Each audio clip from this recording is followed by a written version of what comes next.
Happy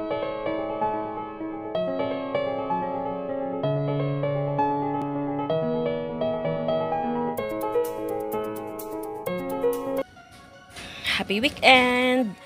Nagbabalik tayo sa Leaves and Thorns, and today ay pag-uusapan natin ang isang prutas na indigenous dito sa Pilipinas pero maaaring hindi nyo pa nakikita o hindi nyo kilala. Ang prutas na nakikita ninyo ngayon ay tinatawag namin na mabolo. Ito din ay tinatawag na kamagong sa Tagalog, at ang English nito ay velvet apple. Ito ay may scientific name na Diospyros blancoi o Diospyros philippinensis dahil nga dito ito sa Pilipinas. Aside sa velvet apple, ito ay tinatawag din na velvet persimmon. Velvet dahil sa ang skin ng prutas na ito ay parang velvet siya na manipis pero tough siya at papery. At pag kinain mo, kailangan mo ng balatan. So yung skin nito ay mabalahibo. Katulad na nakikita nyo sa itaas na banda, may mga balahibo pa. Pero naano na ito, nakuna na yung halos nito ay nakuna na ng balahibo. Sa India, ito ay tinatawag na peach bloom. Scarlet fruit naman sa Malaysia at buah mentiga sa Indonesia. I-clarify ko lang na pag tinatawag natin na kamagong, ito ay nagre-refer sa kanyang puno or sa tree mismo, at ang mabolo ay nagre-refer sa kanyang fruit. Ang kamagong tree, dahil sa endangered na ito na species ng puno dito sa Pilipinas, ito ay protected ng Philippine law. Ito ay hardwood kasi, so it is illegal na i-export ang kanyang kahoy o ang kanyang timber na walang permission mula sa Bureau of Forestry or sa Department of Environment and Natural Resources. Ang kanyang prutas naman, malalaman mo pag luto na siya dahil yung color niya, bright na yung pagka-red or maroon na yung color niya. And mabango siya. Mabango kapag luto na.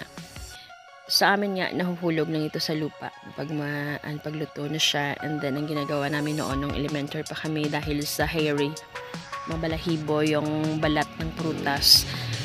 So, before namin kainin, muna namin sa damo para matanggal yung hairy na part ng kanyang balat. So, ang kanyang prutas ay matamis naman siya ang lasa. Ang flesh niya ay moist siya pero hindi juicy. Yan.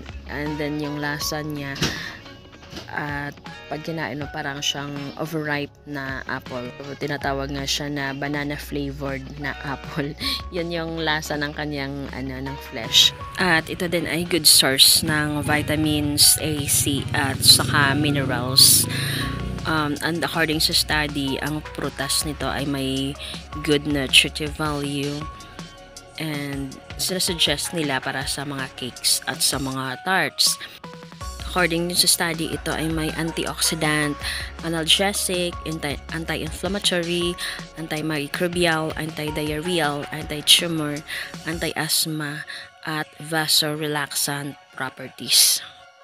Ayon sa paniniwala at gamit ng ating mga ninuno noon, ang bark at leaves ng kamagong ay ginagamit para sa pangangati ng skin or skin ailments.